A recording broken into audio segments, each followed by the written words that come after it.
Bem-vindos a mais uma videoaula da disciplina Sistemas Térmicos 1, onde nós estamos falando de motores de combustão interna 4 tempos, tá legal? Então, qual que é a agenda da aula de hoje, né? Qual que é o assunto da aula de hoje? Hoje a gente vai ter uma pequena introdução a como funciona o sistema de lubrificação de um motor de combustão interna 4 tempos, tá legal, pessoal? Então, nessa aula serão apresentados os sistemas utilizados para a lubrificação dos motores de combustão interna, né? E quais são os principais objetivos, né, de um sistema de lubrificação de um motor de combustão interna aí, 4 tempos, no caso, né?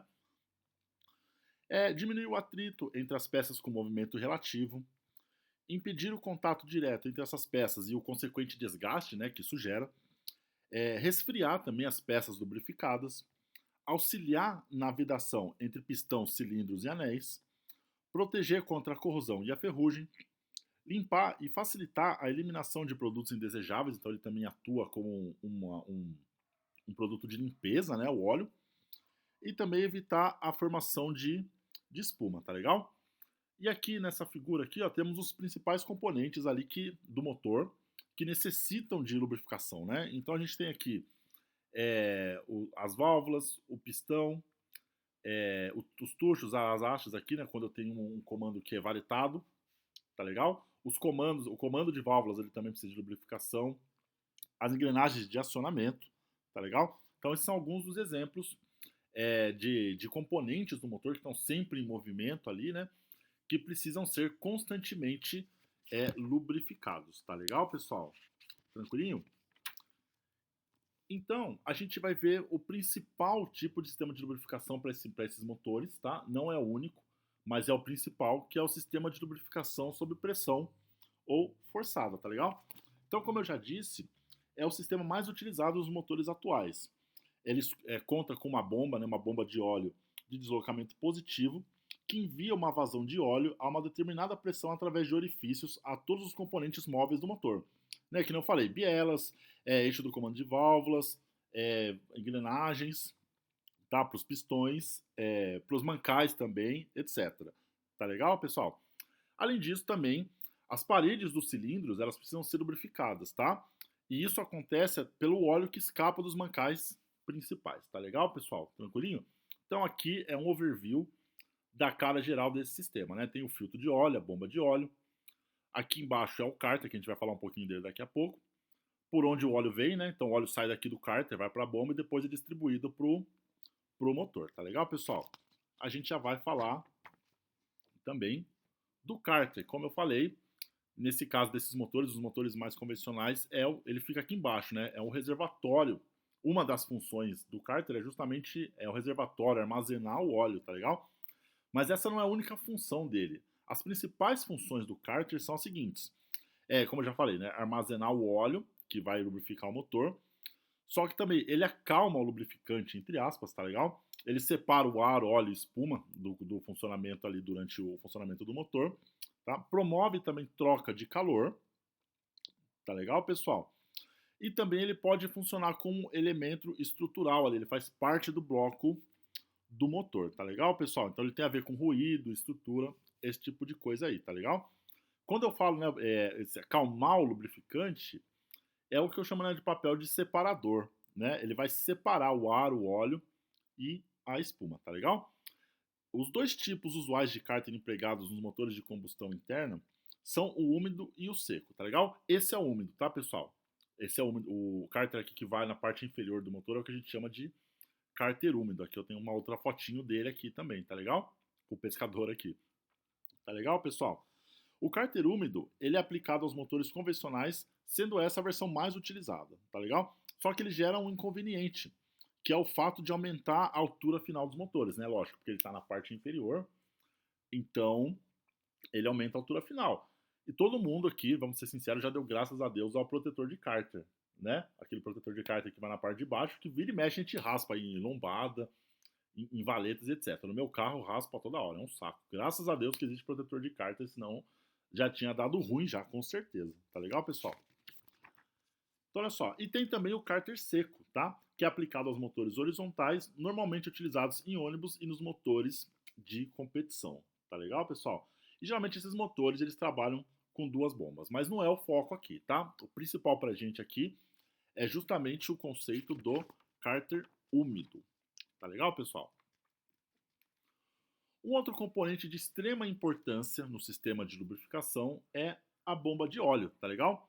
Qual o papel principal dela, naturalmente?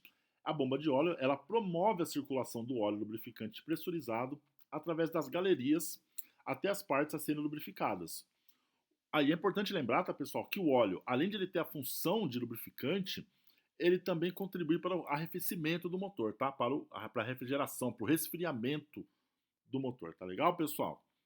E já essa bomba ela pode ser acionada de duas maneiras. Ela pode ter o acionamento pelo virabrequim ou também por corrente ou engrenagens, tá legal, pessoal? Quando eu estou falando da bomba acionada diretamente pelo virabrequim, a bomba serve também como a tampa frontal do motor, tá legal? E permite um sistema de bombeamento de menor custo. Já a bomba acionada por corrente ou engrenagens, tá? É quando a bomba está localizada dentro do motor, junto ao cárter, tá legal? E esse tipo de acionamento aí possibilita a flexibilidade de layout do projeto ali. Ganhos quanto à eficiência, pois a bomba pode ter componentes com dimensões mais próximas do ideal que a gente precisa. E também rotações mais favoráveis em virtude do uso de relação de transmissão. Tá legal, pessoal? Tranquilinho? É importante lembrar o seguinte também, que as bombas de óleo são dimensionadas para baixa velocidade e alta temperatura, que é a pior condição possível para os sistemas de lubrificação, tá legal? Então, ao projetar a bomba de óleo, né, ao dimensionar o componente, para satisfazer essa condição, a bomba se torna grande demais para as outras situações, produzindo excesso de fluxo que é controlado por uma válvula de alívio.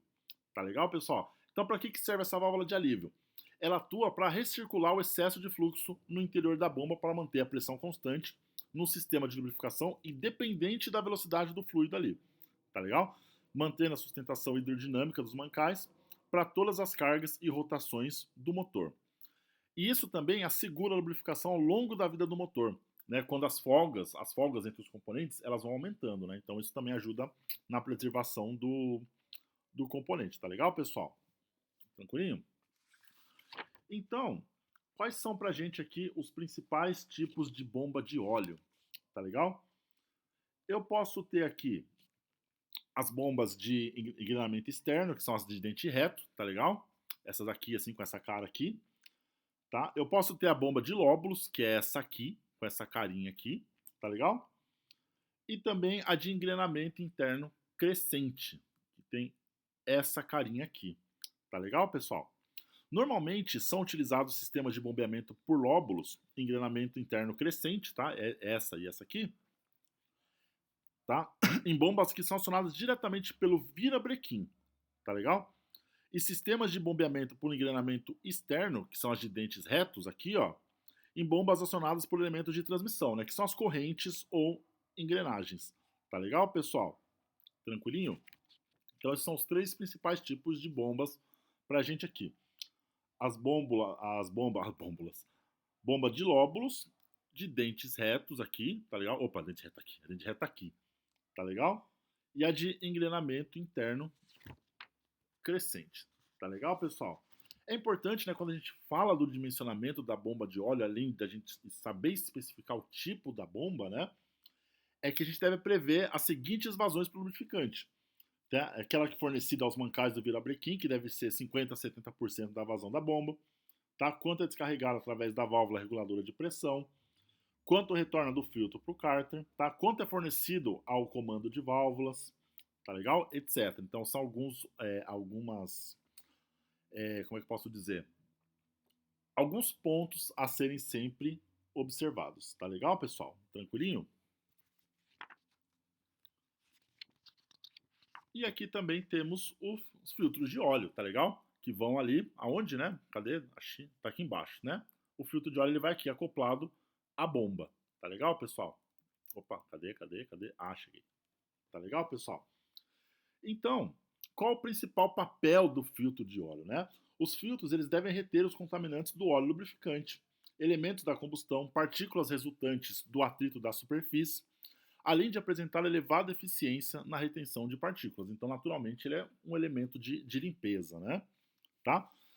Essas partículas presentes no óleo após o filtro não devem ceder entre 3 a 4 micrômetros ali e deve suportar os máximos fluxos e a velocidade do óleo através do elemento filtrante, tá legal? Que normalmente é de celulose, né? Papel, tá, pessoal? É papel, tá legal, pessoal?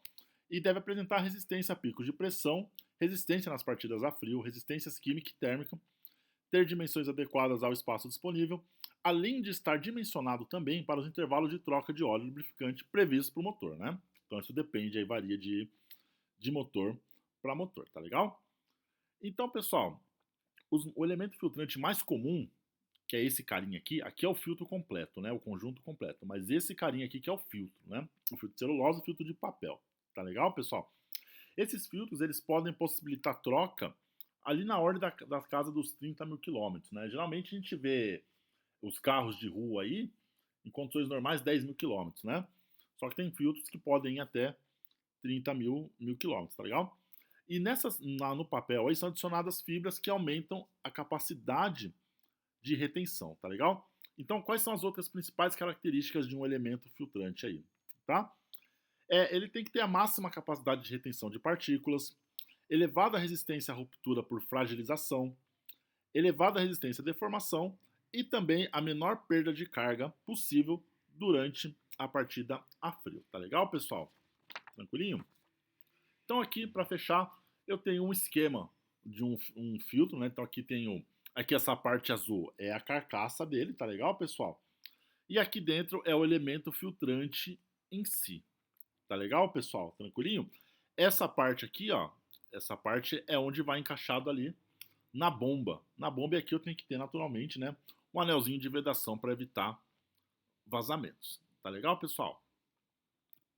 Então, pessoal, essa foi a aula de hoje. Uma aulinha bem tranquilinha mesmo. A gente vai discutir outras coisas também, né? A gente vai fazer aqueles grupos e fechar as atividade A22, que é a segunda nota de vocês. Então, uma aulinha mais tranquila aí, só para vocês também não ficarem sem conteúdo novo, tá legal? Então, eu estou gravando essa aula na terça-feira mesmo. Espero vocês mais tarde no Colab. Muito obrigado, grande abraço e até a próxima aula.